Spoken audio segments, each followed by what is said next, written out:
The following is a segment from the Carl King Podcast. If you enjoy this show, be sure to like, subscribe, and send us burritos. Up next, we have Disney's Werewolf by Night TV special. Screenwrited and story-writed by Heather Quinn, who was a writer on the Marvel show Hawkeye, and Peter Cameron, who wrote on Moon Knight, WandaVision, Carnival Row, and exactly 0 episodes of Knight Rider. Now, this TV special was directed by Michael Giacchino. Oh, come on. Does the world really need another film directed by this guy? Anyway, Werewolf by Night stars Gael Garcia Bernal and Laura Donnelly. And I thought to myself, I don't recognize any of the actors. Well, that's something different, isn't it? Seems like huge name actors are the first thing considered. So that was a strong choice. The show starts out with a retro radio drama vibe. And I'm thinking, now is this a crutch? Is this all so they could get away with using lots of narration? Well, here's an observation. Oh, wait, why do I need to tell you I'm about to share an observation?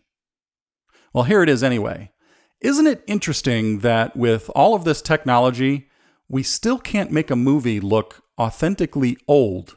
To me, this looks like a digital movie with filters stuck on it.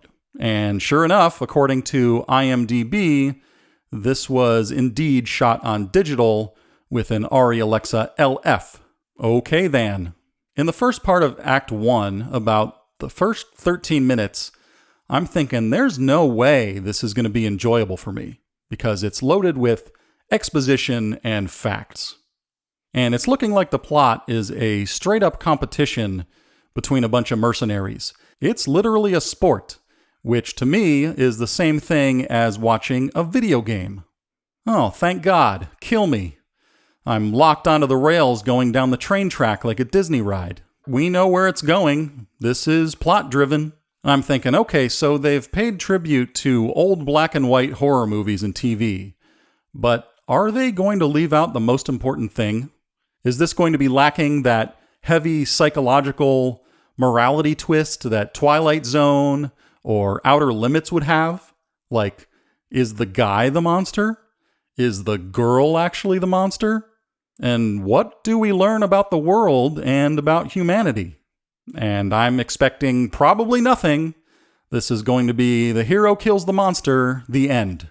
But at least the cinematography by Zoe White is solid, because this special looks like it was shot on physical sets like you'd see in Citizen Kane, instead of that flat look of the volume or the cube or whatever Disney calls it.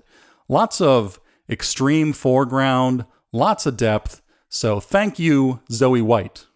And at this point in the film, there's also a guy with a flaming sousaphone, and that was a creative, surrealistic touch. Folks, I'm also not a big reader of comic books, so I had no idea until the end credits that this was based on a comic book from the 1970s. Would that have made me like it more? I doubt it. And the percentage of people who would care about a werewolf from an old Marvel comic book must be very small. So whether it's based on a previous property means nothing here. And as I said, those first 12 to 13 minutes, I was sure I had no interest. But hang on, 2 moments in this film completely turned it around for me. One, when Gael Garcia Bernal speaks to his friend, and 2, the moment in the crypt where he talks about family. Okay, now we're getting something. And that first shot of the monster in action, wow. Spoiler alert, turns out the monster is the Marvel character called Man-Thing. And I knew it looked familiar, but as I said, I'm not enough of a reader of comic books to know all of these nerdy specifics. So there actually are some wonderful twists and surprises. By the time we get into Act 2, I'm thinking, well, now what? This is not at all the movie that was set up and that I thought I was going to see. I'm actually pleasantly surprised, and I am ready to go. This is cool. Of course, the music was great, as you'd expect from a Michael Giacchino score, except for one tiny thing, and maybe this is just me. I'd say those high-register Bernard Herrmann psycho strings are a total no-no.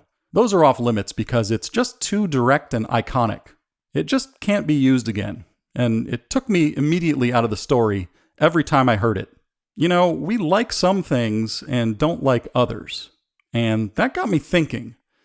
Maybe we like the things we are brainwashed into liking, and then we come up with rationalizations about why we like them, and not the other way around. And maybe that's all I'm doing here with these film deconstructions. Maybe our enjoyment of things is purely genetic, aesthetic programming and causation. It probably is. So, what is the filmmaking lesson that can be extracted from Werewolf by Night? Well, I think it's this. The first 12 or 13 minutes were just too straightforward action adventure. I was ready to give up on it. And if I hadn't committed to featuring it on my podcast, I would have shut it off. Especially in these days of streaming, you want to make sure your intended audience will stick with you. That abrupt and well done story shift was too late in the show. I needed something to happen earlier that would hook me and tell me that this is my kind of story. But overall, I have to say Werewolf by Night was dang good. And I thought it had just a little bit of James Gunn going on. So I gave it 5 out of 5 stars on Letterboxd. If you enjoyed this segment from the Carl King podcast, remember, you can also listen on Apple Podcasts, Spotify, or through an old rubber hose.